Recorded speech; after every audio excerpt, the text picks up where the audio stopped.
টাকা বলতে পুরো বিষয়টা আপনাদের বুঝতে হবে। এটা বিগত 3 মাস ধরে নির্বাচনের জন্য আমাদের 7টা বিধানসভাতে 7টা কার্যালয় নেওয়া আছে। সেই কার্যালয়ের যে সমস্ত এক্সপেন্ডিচার আছে, সেই এক্সপেন্ডিচার যেহেতু নির্বাচন আগামীকাল আছে, সুতরাং আমাদেরকে অফিসগুলো ছাড়তে হবে। সেই এক্সপেন্ডিচারগুলো পেমেন্ট করার জন্যই আমাদেরকে মূলত এই টাকাগুলো ক্যারি করতে হয়েছে। এবং এই ক্যারি করার জন্য ওনারা বলছেন যে এতগুলো টাকা, এর জন্য আমাদের কাছে যথেষ্ট ডকুমেন্টস আছে। যেভাবে আমাদের টাকাগুলোকে উইথড্র করা হয়েছে ব্যাংক থেকে, সেই সমস্ত ব্যাংক স্টেটমেন্ট সহ আমাদের জেলা সভাপতির তার অফিসিয়াল লেটার আছে। সমস্ত কিছু দেওয়ার পরেও অযথা আটকে রেখে হ্যারাসমেন্ট করা খুব ভালো করেই জানেন। দাসপুর বিধানসভার আমি কনভেনার হিসাবে দীর্ঘদিন নির্বাচন পরিচালনা করি। তো আগামীকাল যেহেতু নির্বাচন আছে, এই পুরো নির্বাচন পরিচালনাতে একটা যাতে বানচাল করা যায়, বুথ লেভেলের কর্মীদের মধ্যে একটা যাতে ভয়ের পরিবেশ তৈরি করা যায়, এই জন্য এই ধরনের একটা হ্যারাসমেন্ট করে আমাকে আটকে রাখা হয়েছে। গ্রেপ্তার করা হয়েছে এখনো পর্যন্ত সেটা বলেনি। সেটা যদি করে আমার মনে হয় সেটা আরেকটা বড় ভুল হবে, কারণ উইথ অল ডকুমেন্টস আমি টাকা ক্যারি করছি।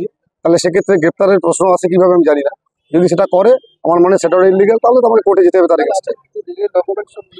একদম আমার কাছে সব আছে, এইখানে ডকুমেন্টস আছে। আপনার এই হচ্ছে আমার সভাপতির লেটার, এই হচ্ছে ব্যাংক স্টেটমেন্ট। স্টেট ব্যাংকে আমাদের যে পার্টির যে আছে অ্যাকাউন্ট আছে, সেই অ্যাকাউন্টে সেই স্টেটমেন্ট আছে, উইথ অল ডকুমেন্টস এই টাকাগুলো ক্যারি করা আছে। এগুলো সবই লিখে এরা দেরি করছে। এরা তো হ্যারাসমেন্ট করতে চেয়েছে, আমাকে আটকে রাখতে চেয়েছে। এগুলো অন্য কিছু নয়, মূলত নির্বাচনে আমি যাতে এখানে এদের কাছে আটকে যাই।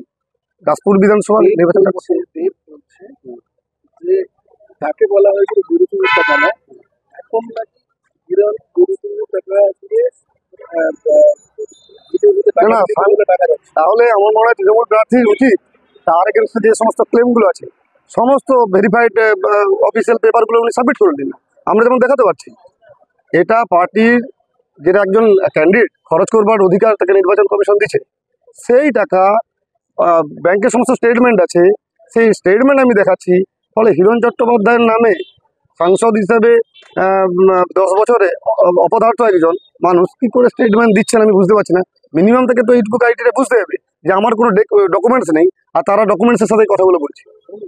তারকেশ্বরের সর্বপ্রথম মডিউলার ওটি যুক্ত hospital Tarakeswar Apollo multi speciality hospital. যোগাযোগ নাম্বার 03212276400 অথবা 9474147604।